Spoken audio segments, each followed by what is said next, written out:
We'll just briefly mention Newton's third law, because we've already talked about the other two in these videos. So even though your book does a perfectly fine job talking about it, um, we'll just touch base on it real quick.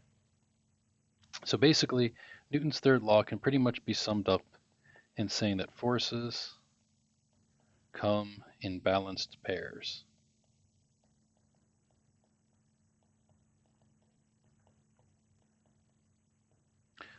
So in other words, this actually means that if you're in a car driving down the road and you hit a little bug,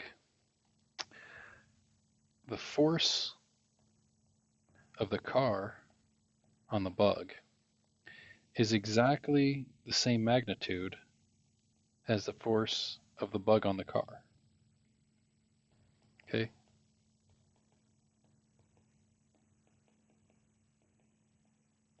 And in fact, it actually means, because the forces balance out and forces are vectors, that the force of the bug on the car is equal to the negative of the force of the car on the bug. But let's just think about this for a second. What this is saying is that when you hit a bug with your car, you have the same force on the bug that it had on you.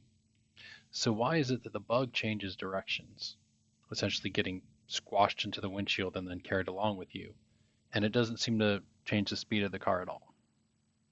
So think about this for a second, pause the video, and then resume it again when you think that you've got an answer.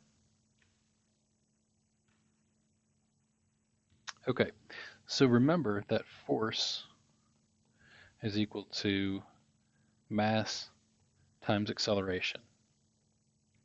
So what this is telling us is the mass of the car times the acceleration of the car is equal to the mass of the bug times the acceleration of the bug. Since the acceleration of the car is equal to the mass of the bug divided by the mass of the car times the acceleration of the bug, right? So here we've just divided by the mass of the car. This term here, right, the mass of the bug over the mass of the car, is much less than 1, right? So the acceleration of the car is much less than the acceleration of the bug.